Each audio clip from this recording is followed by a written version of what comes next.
ਮੈਂ ਤੁਹਾਨੂੰ ਸੱਚੀ ਗੱਲ ਦੱਸਦਾ ਪਿਆ, ਸਾਰੇ ਬਜ਼ੁਰਗ ਜਿਹੜੇ ਨੇ ਉਹ ਕਹਾਣੀਆਂ ਹੀ ਕਰਾ ਕੇ ਗਏ ਜੇ।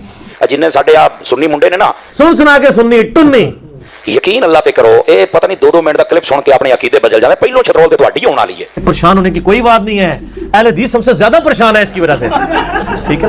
नाराज नहीं होना आपने, साड़ियां होंदी ना सीधियां गल्लां, तुसी किसी दियां की छतरोड़ा, तुसी आप सिद्धे हो रहे तो बड़ी गल है। कितना अच्छा वक्त था, लोग अपने अपने उलमा के पास जाते थे, उनसे मसले पूछते थे, फिर इंजीनियर आ गया। समझे, तुम्हें समझाने वाले मुहद्दिस आज़म जैसे लोग गुजरे हैं। ये सारा इंजीनियर का वो फैलाया हुआ फितना है, लोग उलमा से असलाफ से मुतनफर हो रहे हैं। तो तुसी अजे पूछो मिर्जे ने आ गल की थी, जिहदा जवाब की है, मैं कहदा जवाब है गैरत कर, बेगैरत ना बन। वो कहते हैं अच्छा समझ आ गई कि तुम्हारे पास जवाब ही कोई नहीं।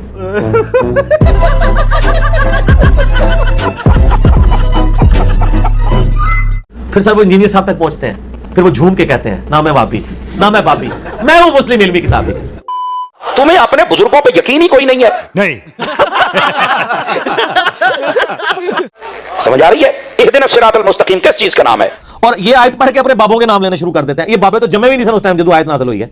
सीधे रास्ते पर चला या अल्लाह, रास्ता उन लोगों का, रास्ते नहीं। सिरातल लज़ीना अनअमता अलैहिम, फरमा उन लोगों का रास्ता जिन पर इनाम हुआ है। और फिर ये बाबे भी मुख्तलिफ हैं। बरेलवियों के अनअमता अलैहिम जो है वो मग़दूबी अलैहिम है देवबंदियों के, और देवबंदियों के अनअमता अलैहिम जो है बरेलवियों के मग़दूबी अलैहिम है, और दालीन भी है। तो बाबों की कौन सी आप हमें डोज लगा रहे हैं? इनाम किस पर हुआ है? वो सर सूरह निसा की आयत नंबर 69 में है। अनअम अल्लाहु अलैहिम मिनन नबिय्यीन वस्सिद्दीकीन वश्शुहदाई वस्सालिहीन। नबी हैं, सिद्दीकीन हैं, शुहदा हैं, सालिहीन हैं। लेकिन सालिहीन कौन? डेफिनेट तो सिर्फ सहाबा और अहले बैत है, उसके बाद सिर्फ हमारी असेसमेंट्स हैं। इनाम हुआ है नबियों पर, सिद्दीकों पर, शहीदों पर, वलियों पर। तो सीधे रास्ते पर वो है जो कलमा पढ़ के नबियों वलियों के पीछे चले। किड्डी वड्डी कहानी कराई है, और जो इनसे जले वो गलत रास्ते पर है। इधर भाई तो असल मसला दसने की है ऐ वह कहानी भाई। सिरात अल्लज़ीना अनअमता अलैहिम से पहले भी कुछ था, इहदिनस सिरातल मुस्तकीम। अल्लाह हमें सिरात मुस्तकीम, हदायत का जो रास्ता है उसकी तरफ हमारी रहनुमाई फरमा। सिरात अल्लज़ीना अनअमता अलैहिम, रास्ता उन लोगों का जिन पे तेरा इनाम हुआ। आपका तो रास्ता ही नहीं, आपके तो रास्ते हैं। 4 मुसल्ले आपने 400 साल तक खाना काबा शरीफ में डाल के रखे हैं। हाँ, 1517 से 1917 तक झूठा इजमाए उम्मत भी किया हुआ था। अब वो दोबारा मुसल्ले वापस नहीं आएंगे, वरना अनफियों में ही 2 हैं, अनफिया बरेलविया, अनफिया देवबंदिया। तो अगर इहदिनस सिरातल मुस्तकीम से मुराद तुम्हारे बुजुर्गों के रास्ते हैं, वो तो कई ज्यादा है, इसमें बुजुर्गों का कसूर नहीं है, इन्होंने उनकी तरफ गलत मंसूब किया है। तो सिरातल लज़ीना अनअमता अलैहिम से पहले है इहदिनस सिरातल मुस्तकीम, सीधे रास्ते पर। अब मुझे बताएंगे सीधा रास्ता क्या अंबिया को अता होता है या गैर अंबिया को? बस बात खत्म होगी। ऐसे करके कान क्यों पकड़ते हो? सीधा सीधा कहो कि रसूलुल्लाह के रास्ते पर। सिरातल लज़ीना अनअमता अलैहिम अल्लाह ने साथ इसलिए फरमाया ताकि यह बताया जाए कि जो पैगंबर का रास्ता इख्तियार करता है उस पर अल्लाह का इनाम होता है। इन्होंने पकड़ के बुजुर्गों को पूछना शुरू कर दिया। अल्लाह ताला ने कुरान और सुन्नत में बिल्कुल वाज़ेह कर दिया कि अंबिया को रास्ता मिलता है, बाकी फॉलोअर है। सिरातल लज़ीना अनअमता अलैहिम वो हैं जो डेफिनेटली सिरातल लज़ीना अनअमता अलैहिम है, वो सिर्फ अंबिया इकराम है, उनके अहलुल बैत है और सहाबा इकराम है। That's all. बाकी सब के बारे में हमारा हुस्न ज़न्न है, कुरान और सुन्नत की कोई सनद उनके लिए नहीं है। अगर कोई नहीं मानता तो मैं उससे पूछूंगा, अगर वो बरेलवी है, कि बताओ करोड़ों देवबंदी हकीमुल उम्मत मानते हैं अशरी थानवी को, तो क्या अशरी थानवी सिरातल लज़ीना अनअमता अलैहिम है? तो कहेंगे मरदूद है। थानवी रसूलुल्लाह को उसने एंडोर्स किया हुआ है, बस खत्म हो गया। और अगर मैं अहमद बरेलवी को कहूं कि ये मुजद्दिद दीन व मिल्लत है, करोड़ों देवबंदी कहेंगे नहीं तो मुजद्दिद दीन बिदअत है। ये हो गया जी आपका सिरातल लज़ीना अनअमता अलैहिम। लो समो हसदे चेहरे का मतलब ये नहीं होता कि उन्होंने कोई तकलीफ नहीं होती, उसका मतलब ये होता है कि उन्होंने तकलीफों नाल डील करना होता है। तो आपको पता होना चाहिए हमने किसके पीछे चल रहा है। छोटी छोटी गल्लां ऐदा जवाब दियो, ऐदा जवाब दियो। मुफ्ती साहब ना तुसी कोई जवाब दिता, ना तुहाडे किसी बड़े भरा ने, ना कोई छोटे भरा ने, जवाब है ही नहीं है। तुम झूठ बोल रहे हो जवाब में। मैं कहा एडा ही जवाब है तेनू, इनू एक बारी कमरे च बाहर काट लिया, उनको हवा शवा लुआ हो कि उल्ली लग जाएगी। तुम्हारा जो अमीर अहले सुन्नत है बापा जानी,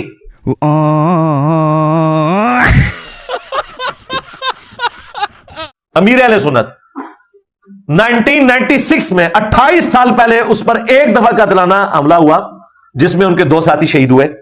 वो दिन है, आज का दिन है, वो बाहर नहीं निकला।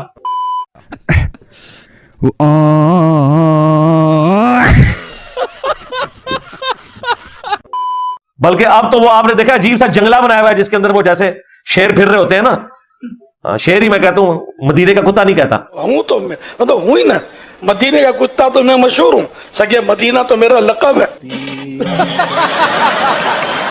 तो वो इस तरह आगे पीछे फेर रहे हैं और बुलेट प्रूफ आगे वो लगाया हुआ है सारा कुछ। चालनी कुबरी हूँ बरकशंदा जी लक्ष्मी जी ओ इसको बार हवा लगवाओ ना मीर अहले सुन्नत बाबा जानी को। गजब बेइज्जती है। तो वो कहता है मैं बड़ा इंजीनियर, मैं साढ़े को भी प्रोफेसर है गया। जब अगर आपने कोई काम करना, ये काम इंजीनियर्स का है, और वो भी मैकेनिकल इंजीनियर मेरे नाल दा। ਤੇ ਜਿੱਦਾਂ ਦਾ ਤੂੰ ਇੰਜੀਨੀਅਰ ਹੈ ਨਾ ਉਦਾਂ ਦੀ ਫਿਟਿੰਗ ਮੈਂ ਹੀ ਕਰ ਸਕਣਾ। ਤੁਹਾਡੇ ਹਾਸੇ 'ਚ ਐਸਾ ਰਹਿ ਜਾਏ ਸਾਰੀ ਦੀ ਲੀਕ ਬੰਦ ਕਰ ਦਿੱਤੀ है। अब आइए जो मैंने आयत करीमा पढ़ी है जरा उसका सहारा लेकर बात को आगे चले। चलो चलो चलो। खल्लाक आलम ने कुरान मजीद बुरहान रशीद दूसरा पारा है। अच्छा, अल्लाह ने इरशाद फरमाया या अय्युहल्लज़ीना आमनुस्तईनु बिस्सब्रि वस्सलाह, ए ईमान वालो तुम मदद हासिल करो नमाज से और सब्र से। नमाज और सब्र के जरिए मदद चाहो, किसकी? अल्लाह की। या ये कहो कि अल मदद या नमाज मेरी मदद फरमा, अल मदद या सब्र मेरी मदद फरमा, नहीं। अच्छा यहां सीधी सी बात, सीधी बिल्कुल डायरेक्ट जो आपको समझ आ जाए। ठीक है जी। अल्लाह ताला ने यह भी तो फरमा सकता था ना कि तुम मदद हासिल करो अल्लाह से, उसी अल्लाह ने जिससे सारे मदद हासिल करते हैं। उसी आयत के अंदर आगे जाके आता है, उसी आयत में इन्नल्लाह मअस साबिरीन, बेशक अल्लाह ताला सब्र करने वालों के साथ है। उसी अल्लाह ने कहा तुम मदद हासिल करो नमाज से और सब्र से। तो सब्र और नमाज के जरिए भी अल्लाह की मदद मांगनी है। अब अल्लाह ने अपने बारे में नहीं कहा कि नमाज और सब्र का क्यों कहा। तो सरकार फिर रुक जाओ, हाँ फिर 10 दिन है। यहां से दो कॉन्सेप्ट क्लियर होने चाहिए। पहली बात वसीले वाला, आप कहेंगे ये तक वसीला आ गया है। वसीला तो ये था कि अल्लाह तुझे तेरे नबी का वास्ता मेरा ये काम कर दे, लेकिन ये कहना कि या शेख अब्दुल कादिर जिलानी आप मेरी मदद करें, या अली आप मेरी मदद को पहुंचे, और फिर कहना हम तो वसीला और तवस्सुल कर रहे हैं। पाक आपके गुनाहगार मुरीद आए हैं, हमारी झोली भर दीजिए। वसीला और तवस्सुल तो नहीं है, तो डायरेक्ट आप मदद मांग रहे हैं। ठीक हो गया जी। तो जो फरमाया ना कि तुम नमाज से मदद मांगो, इसका मतलब ये इस वसीले से पहुंचना उधर ही है। ओ कहानी से भाई जिते जिते कहानी आएगी मैं वड के परे मारांगा। एक इनसे भी तकड़ा वसीला है। फरमाया अगर अल्लाह की बारगाह तक पहुंचने के लिए नमाज वसीला है तो उससे मदद मांगी जा सकती है, नहीं। सब्र वसीला है, मदद मांगी जा सकती है, नहीं। तो मुस्तफा इनसे तकड़ा वसीला है, उनसे भी मदद मांगी जा सकती है। इसका जवाब भी नींद साहब आपको देंगे इंशाल्लाह एंड पे। एक तो वसीले वाली बात आ गई, और दूसरी क्या है, गैरुल्लाह से मदद मांगी जा सकती है। नमाज भी गैरुल्लाह है, सब्र भी गैरुल्लाह है। ये मैंने काफी दफा बयान किया, कोई गैरुल्लाह से मदद का नहीं है। नमाज और सब्र के जरिए मदद चाहो, नमाज और सब्र से मदद मांगो ये तो नहीं लिखा हुआ। वस्ताइनु बिस्सब्रि वस्सलाह, नमाज और सब्र के जरिए मदद चाहो, नमाज और सब्र से मदद मांगो नहीं है। समझ आई बात की? फिर भी नहीं समझ आ रही तो ये जो लोग आपको पट्टी पढ़ाते हैं उन्होंने कभी कहा है अल मदद या नमाज, अल मदद या सब्र, कहीं सुना आपने? नहीं।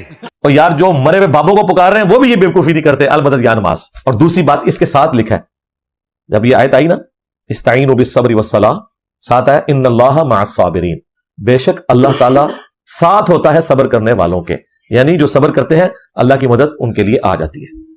तो ये गैरुल्लाह से मदद नहीं है, नमाज और सब्र के जरिए अल्लाह की मदद है, यानी नेक अमाल के जरिए अल्लाह की मदद तलब करना बिल्कुल दुरुस्त है। नेक अमाल को नहीं पुकारना कि या नमाज मेरी मुश्किल कुशाई फरमाए, या सब्र अल मदद, ये तो कोई नहीं कह रहा होता। इससे आप अंदाजा लगा लें हमारे उलमा के इल्मी लेवल का कि उन बेचारों को इस आयत में से क्या समझ आता है। ये डोंकी राजा फिल्म यहां पे खत्म नहीं हुई। अब जब भी गैरुल्लाह से मदद मांगेंगे, वो नबी हो या वली हो, मसला ये है शरीयत का, अकीदा ये है, अगर खुदा समझ के मांगा फिर झूठ पे मारना है, अल्लाह के अलावा खुदा समझ के मांगा तो आप मुशरिक भी हैं, काफिर भी हैं और फारिक भी हैं, जो ये करेगा। ठीक है, समझ गया। और अगर यह समझ के मांगा कि अल्लाह ने इनको ताकत दी है, तो वो कहते हैं हम जो बुजुर्गों से भी मांगते हैं, हम कब कहते हैं वो खुद देते हैं, वो अल्लाह से लेके देते हैं, पीछे अल्लाह ही है, अल्लाह भी पीछे नबी भी पीछे, तो बाप भी अकेले आंदे। और हम इनसे मांग रहे हैं कि अल्लाह के प्यारे हैं, हमारी रद हो सकती है, यारों की रद नहीं हो सकती है। अगर इसलिए मांगा तो ना शिर्क है तो ना कुफ्र है। यही तो मसला है ना। हम कब कह रहे हैं आप खुदा समझ के पुकार रहे हैं? हम कहते हैं कि जी आप बंदा समझ के भी नहीं पुकार सकते। इसको यूं समझें कि जिस तरह सजदा अल्लाह ने अपने साथ खास कर लिया है, हजरत आदम अलैहिस्सलाम को जो फरिश्तों ने सजदा ताजीमी किया वो इस उम्मत में वो भी हराम हो चुका है। किसी फिरके के नजदीक अल्लाह के अलावा किसी को सजदा नहीं है। अब अगर वो कहता है कि मैं किसी बुजुर्ग को इसलिए सजदा कर रहा हूं कि मैं उसकी ताजीम कर रहा हूं, इबादत की नीयत नहीं है, तो क्या आप इजाजत देंगे? बात तो सही है। इस तरीके से दुआ भी अल्लाह ने अपने साथ खास की है, और इसका सबूत सूरत अन-नम्ल की आयत नंबर 62, अम्मन युजीबुल मुद्दर्रा इज़ा दआ, भला बताओ तो कौन है जो اضطراب اور پریشانی میں گھرے ہوئے شخص کی فریاد کو سنتا ہے جبکہ وہ اسے پکارے. وَيَكْشِفُ السُّوءَ اور وہ اس سے برائی کو دور کر دیتا ہے. وَيَجْعَلُكُمْ خُلَفَاءَ الْأَرْضِ اور وہ زمین پر تمہیں اگلوں کا خلیفہ کرتا ہے. الہ مع اللہ کیا اللہ کے ساتھ کوئی اور الہ بھی ہے جس کی یہ خصوصیت ہو؟ تو اللہ تعالیٰ تمہیں یہ کہہ رہا ہے کہ مشکل اور پریشانی میں جس سے آپ دعا مانگ رہے ہیں نا، گویا آپ اسے الہ مان رہے ہیں. آپ کے کہنے نہ کہنے سے کوئی فرق نہیں پڑتا. یہ کوالٹی اسی کی ہے. یہ ڈونکی راجہ فلم یہاں پہ ختم نہیں ہوئی. آپ مجھے ایک بات بتائیں، ایاک نعبد و ایاک نستعین، یہ آیت صحابہ پاک موجود تھے نا جب نازل ہوئی؟ پتہ لگ گیا کہ اسٹیشن تو بول رہے ہیں. تو میں نے کہا اس آیت کے آنے کے بعد صحابہ کرام کو نبی سے مدد نہیں نہ مانگنی چاہیے. کیا کہنا کیا چاہ رہے ہیں بھائی آپ؟ کہ میں کہ صرف بخاری کھول باقی چھڑ دے. میں بخا دینا اکھاں ہونا منگیاں، باواں ہونا منگیاں، پیر ہونا منگے، بارش ہونا منگی ہے، بچے ہونا منگے نے، زندگی ہونا منگی ہے. اور نبی پاک نے نہیں آکھیا بھئی ایاک نعبد و ایاک نستعین کہنے تو ادھروں منگو، اے میرے کو منگنا تے شرک ہے. ابھی بدت ہے بھائی، ابھی بدت ہے. صحابہ نوں بھی پتہ ہے دیندار رب ہے، دیندار یاراں دے وسیلے دے نال. ادرو بھائی تو انہوں اصل مسئلہ دسنے کی ہے اے وہ کہانی. وہ کہتے ہیں ایک صحابی کی پنڈلی ٹوٹ گئی، صحیح بخاری میں آتا ہے حضور کے پاس پنڈلی لے کے آ گیا، حضور نے جوڑ دی، ہاتھ پھیرا. بخاری مسلم میں اشوب چشم مولا علی کو ہوا، حضور نے تھوک مبارک لگائی، ٹھیک ہو گیا. بخاری مسلم میں آتا ہے بارش نہیں ہو رہی تھی، حضور نے دعا کی، بارش شروع ہو گئی. جتنے یعنی حضور کے معجزات ہیں نا، اس سے وہ کہتے ہیں اب حضور سے مدد مانگنی ہے. سر یہ آج اگر نبی علیہ السلام دنیا میں موجود ہوں تو ہم اپنا ہر مسئلہ حضور کے پاس ہی لے کے جائیں گے. مسئلہ حضور کی وفات کے بعد کا، جب آپ سے ہم کمیونیکیٹ نہیں کر سکتے. نہیں تو مجھ سے پھکی لے لیں، ثقیفہ بنی ساعدہ کے اندر جو کچھ ہوا جس کی وجہ سے آج تک امت دو ٹکڑے ہے، سنی شیعہ اختلاف، تو مولا علی اور ابو بکر کیوں نہیں حضور کی قبر پہ چلے گئے یا رسول اللہ؟ بلکہ میت بھی باہر تھی 2 دن تک. تو یا رسول اللہ فیصلہ کریں آپ کا سکسیسر کون ہے. نہیں. جنگ جمل صفین نہروان کے وقت کسی نے روزہ شریف میں جا کے حضور سے مشورہ کیوں نہیں کیا؟ سیدہ عائشہ 47 سال تک اس حجرے میں رہی جہاں پہ قبر مبارک تھی، کوئی مشورہ کچھ بھی نہیں. اور میں اب اس سے زیادہ سخت بات کرنے لگا ہوں، برا نہیں ماننا. اگر کسی کو یقین ہے نا کہ ایسا ہوتا ہے تو اپنی ایک پنڈلی کی قربانی دے نا. پیاری سمجھ گئی. خود ہی توڑ کے لے آئے. روزہ شریف تک ہم اسے لگا دیتے ہیں، ویزا لگوا دیتے ہیں، وہاں پہ روزہ شریف پہ آپ کو لے جاتے ہیں، جائیں اپنی پنڈلی کی ہڈی جوڑ کے بتائیں. ان کو بھی پتہ نہیں جڑے گی. ہاں نبی علیہ السلام اگر دنیا میں موجود ہوں تو یقیناً ہاتھ پھیرنے سے یہ ہو جائے گا. ان کو بھی پتہ ہے کہ آج کی ڈیٹ میں نہیں ہوگا. حضور کی وفات کے بعد کیا لوگ جا کے قبر سے جا کے مانگا کرتے تھے؟ مذاق بنا رکھا ہے ان لوگوں نے. بخاری مسلم سے یہ معجزہ پیش کرتے ہیں 1500 صحابہ کے لیے پانی کے چشمے جاری ہو گئے مبارک انگلیوں سے، بالکل ہوئے. لیکن حضور کی وفات کے بعد کیا قبر سے جا کے کوئی کہتا تھا جی آپ انگلیوں سے چشمے جاری کریں؟ اور میں نے تو بتایا صحیح مسلم میں ایک حدیث ہے، حضرت عمر نے ایک سفر کے دوران حضور کو پانی جمع کر کے کہا کہ یا رسول اللہ آپ اپنا مبارک ہاتھ رکھ کے دعا فرمائیں نا، اس میں سے چشمے جاری ہوں. اور وہی حضرت عمر صحیح بخاری میں 1010 نمبر حدیث ہے 1010، وہ کہتے ہیں انا کنا نتوسل الیک بنبینا، اے اللہ پہلے ہم آپ کے نبی کے وسیلے سے آپ کے پاس آتے تھے، یعنی حضور کے ذریعے آپ کی طرف متوجہ ہوتے تھے، حضور کی دعا کی برکت سے بارش نازل ہوتی تھی. اب ہم آپ کے نبی کے چچا کو لے کے آئے، ان کی دعا کی برکت سے بارش نازل فرما، بارش ہو جاتی. تو حضرت عمر کہہ سکتے تھے نا یا رسول اللہ جب آپ قبر سے باہر تھے تو آپ چشمہ جاری کرتے تھے، اب آپ قبر میں ہیں تو کوئی مسئلہ نہیں، احمد رفاعی کے لیے تو آپ نے نکالنا ہی ہے، تو آپ قبر مبارک سے ہاتھ باہر نکالیں اور امت کو سیراب کر دیں. تو یا پھر کہ حضرت عمر جو ہے وہ وہی عقیدہ رکھتے تھے جو قرآن و سنت میں اور جو ہم پیش کر رہے ہیں کہ وفات کے بعد اب وہ کمیونیکیشن گیپ نہیں ہوگا. حیات النبی اپنی جگہ موجود ہے لیکن دنیاوی حیات نہیں، آخرت کی حیات ہے. حیات النبی پہ سب سے زیادہ ویڈیوز ہی میری ہیں. تو یہ پیش کرنا ہے معجزات کے ذریعے، یہ بالکل جھوٹ ہے. ورنہ تجربے کے لیے پھر تیار ہو جائیں، جس نے پنڈلی کی قربانی دینی ہے تو کریں پھر.